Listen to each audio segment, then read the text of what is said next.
દોસ્તો, ભોપાલની ટ્વિસા શર્મા, ગ્રેટર નોઈડાની દીપિકા અને હવે ગ્વાલિયરની 21 વર્ષની પલક રજક, આ ત્રણેય યુવતીઓ એક જ જેવી પરિસ્થિતિનો ભોગ બનીને આ દુનિયા છોડીને ચાલી ગઈ. ગ્વાલિયરની પલક રજકની સ્ટોરી જાણીએ. 21 વર્ષની પલક ગ્વાલિયરના સુરૈયાપુરા વિસ્તારમાં રહેતી હતી અને 25 એપ્રિલ 2025ના રોજ તેના ખૂબ ધામધૂમથી લગ્ન થયા હતા અને થોડા દિવસ પહેલા જ તેણે પોતાની ફર્સ્ટ એનિવર્સરી પણ ઉજવી હતી. પલક સોશિયલ મીડિયા પર ખૂબ એક્ટિવ હતી, રીલ્સ બનાવતી હતી અને તેના ઇન્સ્ટાગ્રામ પર 10.8 હજાર ફોલોવર હતા અને પલકનો પતિ અમિત પણ તેની સાથે સારી રીતે રહેતો હતો અને બંને વચ્ચે પ્રેમ પણ ઘણો હતો. પલકના પિયરવાળાઓનું પણ એવું જ કહેવું હતું કે બંને ખૂબ ખુશ હતા. પણ પછી 12 મે 2026ના રોજ કંઈક એવું બન્યું જેણે બધાને હચમચાવી દીધા. જે દિવસે ટ્વિસા શર્માએ દુનિયા છોડી હતી એ જ દિવસે સાંજે 6:14 વાગ્યે પલકનો ફોન તેના ભાઈ પ્રિન્સ પાસે જાય છે.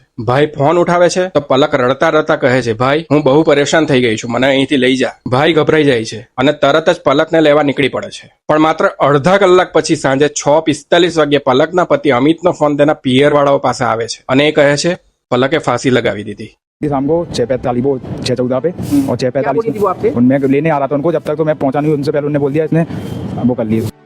तो आपको कैसे पता चला कि वो हॉस्पिटल में? उनका ही फोन आया था. બંને પરિવાર ગભરાઈ જાય છે અને પલકને હોસ્પિટલ લઈ જાય છે, પણ ત્યાં સુધી ઘણું મોડું થઈ ચૂક્યું હતું. હવે પલકના પરિવારનું કહેવું છે કે પલક આવું પગલું ક્યારેય ભરી જ નહીં શકે, એની હત્યા થઈ છે. એ લોકો કારણ પણ જણાવે છે. પલકના માતા પિતાએ તેના નામે એક FD કરાવી હતી જે સાસરિયાઓએ તોડાવી દીધી હતી. લગ્નમાં આપવામાં આવેલા કેટલાક દાગીના પણ સાસરિયાઓએ પોતાની પાસે રાખી લીધા હતા.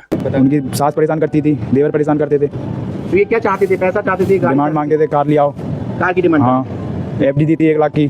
शादी में गहने बनवाए थे, FD तोड़वा दी, गहने रख लिए. અને આ બધી વાતોને ધ્યાનમાં લઈને ઘરમાં વારંવાર ઝઘડા થતા હતા. પલકના પરિવારનો એવો પણ આરોપ છે કે જ્યારે પણ પલક સાથે કોઈ ઝઘડો થતો ત્યારે તેનો પતિ અમિત તેનો સાથ આપતો ન હતો. જ્યારે પલકના સાસરિયાઓનું કહેવું છે કે એમણે પલક સાથે કંઈ ખોટું નથી કર્યું. પણ ત્યારબાદ પોસ્ટમોર્ટમ રિપોર્ટ આવે છે જેમાં સ્પષ્ટ લખાયેલું હોય છે કે પલકનું મૃત્યુ ફાંસી લાગવાના કારણે જ થયું છે. દોસ્તો, સૌથી દુઃખની વાત તો એ છે કે એક જ વર્ષ થયું હતું લગ્નનું અને 20 જૂને પલક 22 વર્ષની થવાની હતી અને જે દિવસે તેણે દુનિયા છોડી એના ફક્ત 2 દિવસ પહેલા જ તેણે ઇન્સ્ટાગ્રામ પર એક એવી રીલ શેર કરી હતી જેમાં તેણે ઇનડાયરેક્ટ રીતે બતાવવાનો પ્રયાસ કર્યો હતો કે તે એન્ઝાયટી, ડિપ્રેશન અને મેન્ટલ ટોર્ચરમાંથી પસાર થઈ રહી છે. એની પ્રોફાઇલ પર ઘણી એવી દુઃખભરી રીલ્સ પણ હતી જેમાં તે બતાવવાનો પ્રયાસ કરતી હતી કે સાસરીમાં તે કેટલી પરેશાન છે અને તેની સાથે માનસિક ત્રાસ કરવામાં આવે છે. કદાચ પલક પોતાની પીડા દુનિયાને સમજાવવાનો પ્રયાસ કરી રહી હતી પણ કોઈ સમયસર સમજી જ ન શક્યું. હવે ભોપાલની ટ્વિસા શર્મા, ગ્રેટર નોઈડાની દીપિકા અને ગ્વાલિયરની પલક રજક,